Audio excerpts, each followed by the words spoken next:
In anteprima mondiale vi posso mostrare dei nuovi contenuti su Total War Medieval 3. Diamo uno sguardo al gameplay della campagna, delle battaglie, delle nuove unità... No, un momento. Fermi tutti, non c'è niente da mostrare, il gioco è ancora in fase di sviluppo. La Creative Assembly vuole ricordare che abbiamo già Total War Medieval 3 a casa. Benvenuti in Bretonnia, un luogo magico in cui il sistema di governo è fondato sulla consegna di spade e acqua magica da parte di donne nelle pozzanghere ai cavalieri del regno. Un sistema feudale perfetto in cui se non sei un cavaliere, la tua aspettativa di vita è pari a quella di un pezzo di formaggio in una grande città sotterranea degli Skaven. Bretonnia è la fazione feudale per eccellenza, con cariche di cavalleria che ignorano le leggi della fisica e il potere della Dama del Lago, che in realtà è una divinità elfica. E là, ben ritrovati, Tirannomatto qui, oggi in vena di burle, perché sì, abbiamo già Total War Medieval 3 a casa. Eccolo! Prima che mi veniate a cercare con i forconi, però, ascoltate. Siamo tutti in hype per i prossimi titoli annunciati dalla Creative Assembly per Total War. Credo sia necessario buttarla un po' sul ridere, perché sennò verremo corrosi da questo hype, basato poi su pochissime informazioni per ora. Quindi mi sono detto, perché non fare un contenuto a tema, dato che abbiamo voglia tutti quanti di crociate, o guerre dell'erranza in questo caso. Sicuramente saprete già che esistono diverse iterazioni di mod nello Steam Workshop per cercare di simulare la nostra necessità di strategia medievale. Una esiste per Total War Attila già da diversi anni, mentre la più recente è stata rilasciata per Rome 2. Se trovate interessanti queste mod, lasciatemelo scritto nei commenti, magari dopo i giusti improperi che oggi mi sono meritato e che starete sicuramente scrivendo già. Perché non portarvi queste due mod in un video del genere? Beh, dovete sapere che in realtà già diversi mesi fa avevo registrato del gameplay con Bretonnia su Total War Warhammer 3 e già la battuta era preconfezionata ben prima dell'annuncio di Medieval 3. In più è arrivato anche Tides of Torment che mi ha incasinato completamente l'organizzazione. E dunque infine eccoci qui. Se non state venendo a bruciarmi la casa per avervi fatto questa burla, siamo pronti a raccontare l'avventura di Luen Cuor di Culo, volevo dire Cuor di Leone, che tutto sommato è un'esperienza feudale abbastanza solida. Andiamo dritto al sodo. King of Bretonnia. Dopo aver impostato la difficoltà solita, leggendaria, molto difficile, una piccola presentazione del pacchetto. Vi ricordo sempre che io gioco in ultra wide e che le mod non sono tutte localizzate in italiano. Qui per esempio passano in sovraimpressione le condizioni di vittoria rifatte completamente, la Victory Condition Overhaul. Ci sono 3 vie per la maggior parte dei lord leggendari e quelle di Luen Cuor di Leone comunque sono completamente a tema con il suo concetto di essere un paladino della giustizia e dell'onore cavalleresco, proprio come il suo antenato Gilles Le Breton. For the lady, for Bretonnia! Vabbè, scusate, cercherò di non fare roleplay, ok? Vi faccio una sorta di telecronaca. Potete notare comunque, oltre tutti i vari bonus, in alto nella schermata dell'interfaccia, che ci sono tantissime nuove risorse ed indicatori, dalle stagioni fino alla pietà cavalleresca, che è un'altra risorsa, oltre la condotta, che ci permette anche di potenziare le unità, come potete vedere qui,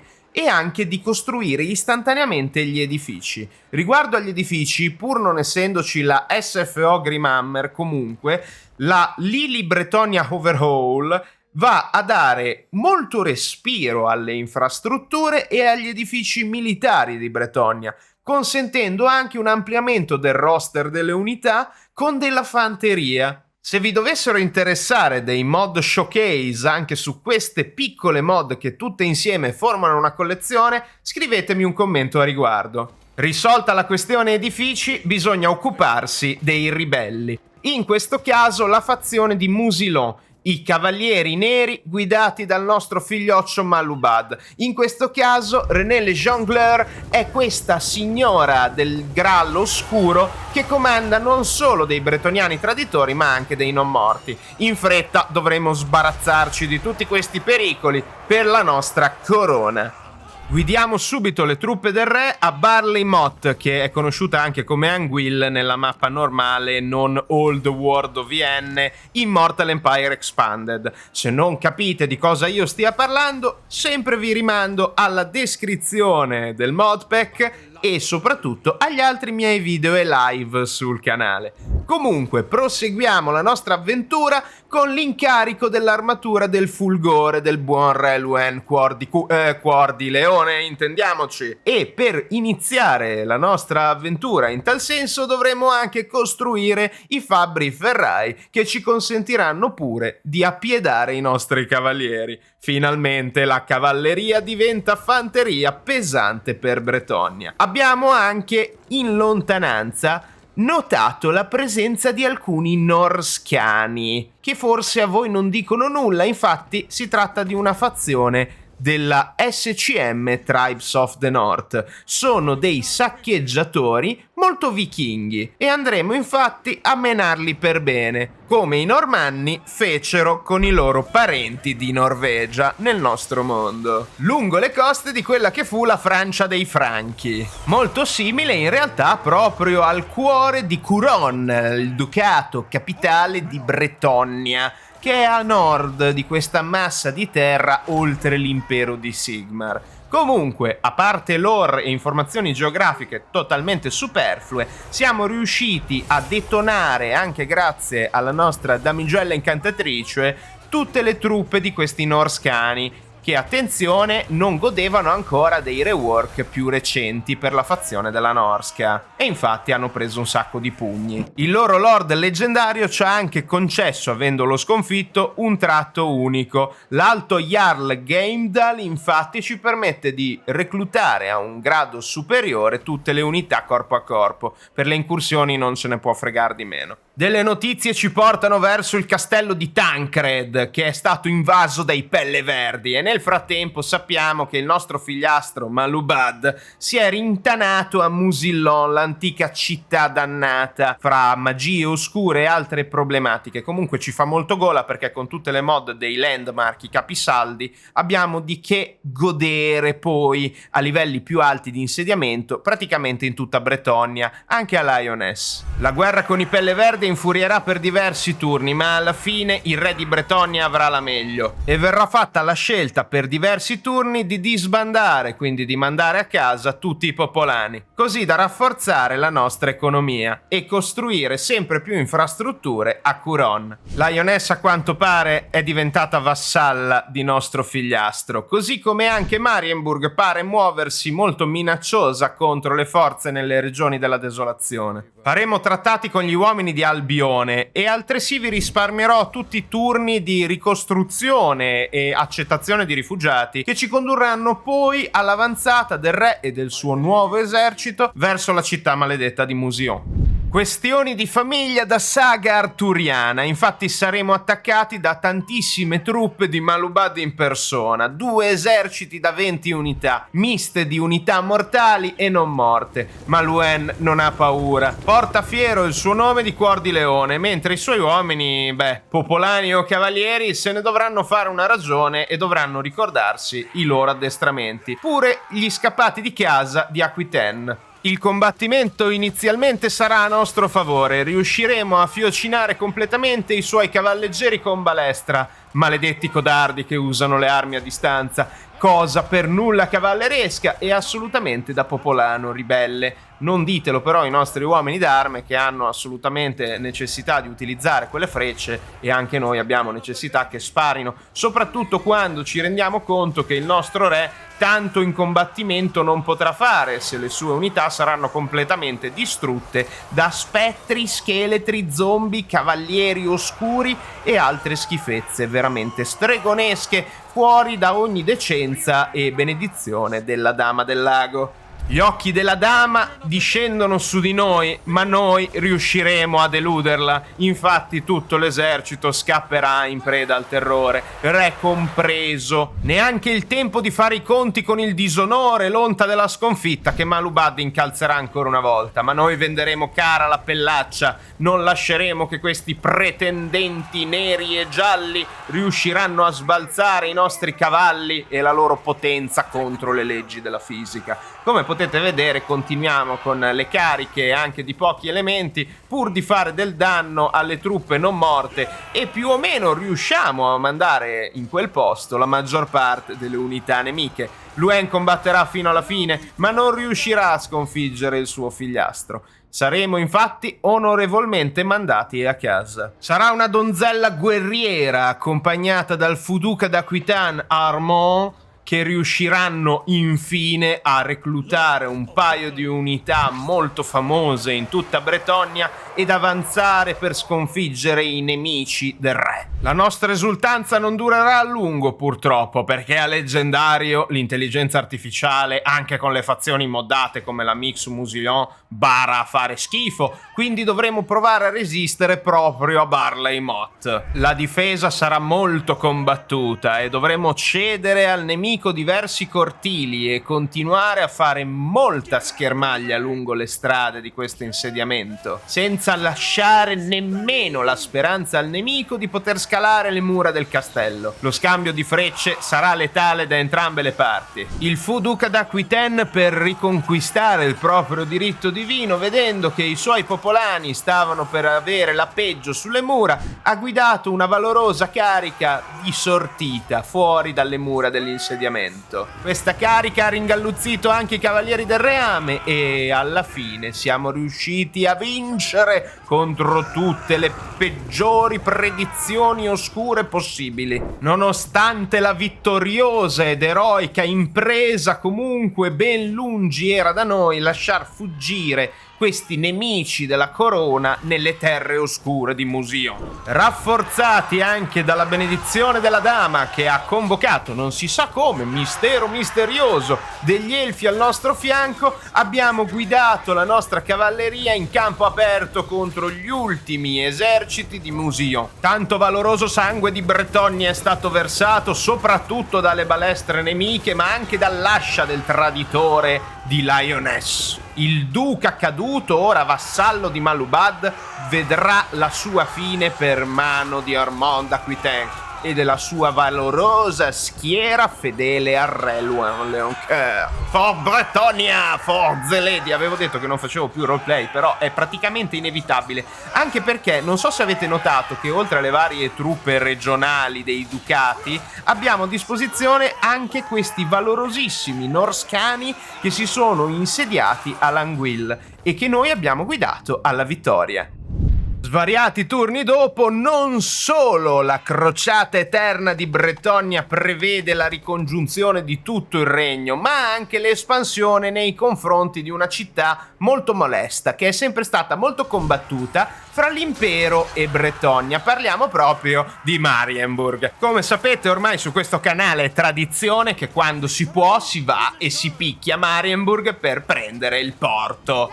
È una grande tradizione di tutta la community Total War. Qui ovviamente c'è anche la SCM Marienburg e noi siamo andati all'attacco con un nuovo esercito di popolani, ma forte soprattutto di Repans e altre damigelle da guerra. Infatti sono più di un esercito con più lord d'eroi, ma non vi preoccupate. L'importante è macchiare le strade del sangue dei Burgermeister e dei loro mercenari, facendo saltare per aria, volendo, anche le loro maledettissime navi terrestri. Sì, perché noi vogliamo le navi vere e proprie, non quelle su ruote, vero Creative Assembly?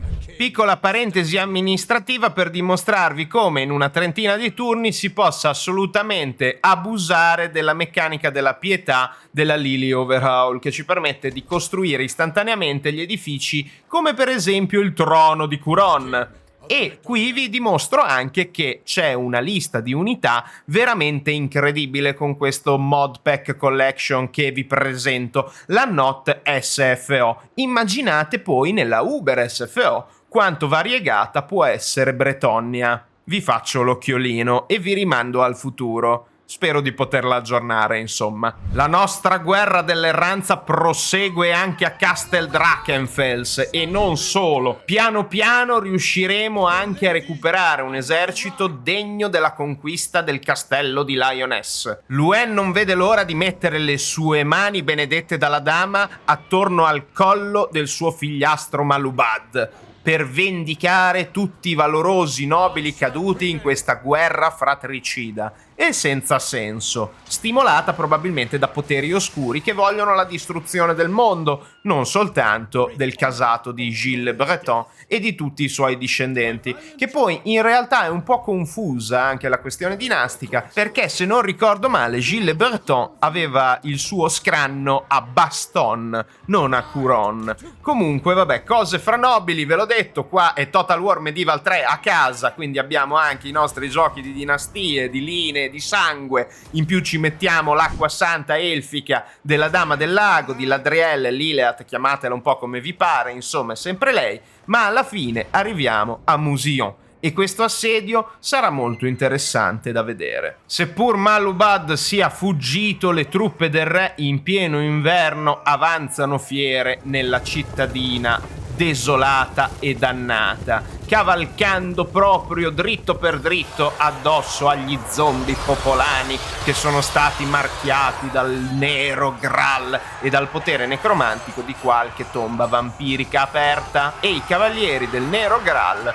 molto oscuri, visioni da incubo, caricano a testa bassa i nostri paladini, che però non si spaventano tanto facilmente quanto i popolani e combattono difendendo l'onore del re. I nostri reggimenti addestrati di uomini d'arme reali invece combattono contro i cavalieri oscuri, caduti e scheletrici appiedati, mentre il re distribuisce con fervore sacre mazzate nel nome della dama assieme al suo Pegaso. E infine Musillon torna nelle mani divine del re di Bretogna. Cosa fare però?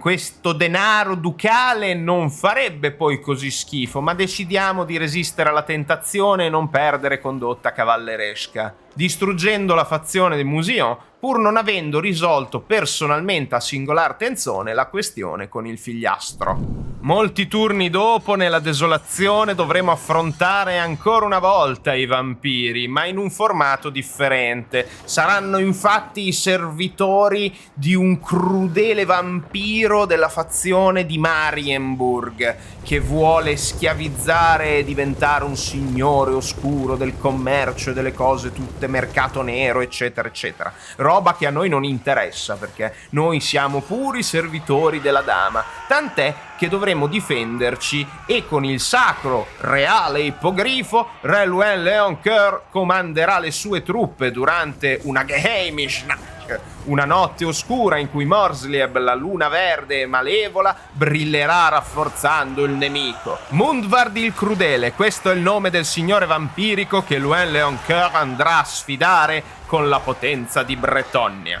Ma la guerra per il mondo di Mallus è appena iniziata. Nubi oscure provengono da tantissime fazioni del vecchio e del nuovo mondo. Risponderà il re di Bretogna alla chiamata cavalleresca per difendere il mondo dalla fine dei tempi? Sarebbe ingenuo pensare il contrario, avventurieri. Ma vi racconterò questa storia magari un'altra volta. Io vi ringrazio per essere arrivati fino a qui e prima di salutarci voglio parlarvi della mia collezione di mod Not SFO, che è stata utilizzata per la realizzazione di questo video. Al momento non tutte le mod sono aggiornate ed avendo io terminato il ciclo Vanilla di Tides of Torment, finalmente posso tornare a mettere mano alle mie collezioni. Devo però aspettare sempre i modders, perché dovranno portare alla versione corrente tutto il loro lavoro. Trovate nella descrizione i link utili e vi chiedo solo un po' di pazienza. Fatemi sapere se vi è piaciuta questa boutade bretoniana o se vi siete un po' arrabbiati, ecco, per le premesse che qualcuno definirebbe clickbait, ma voglio dire, non è quello che fanno tutti? Spero però che la mia storia vi abbia coinvolti, che vi sia piaciuto l'editing e compagnia cantante. Vi ringrazio per aver cliccato sul teschio del tiranno,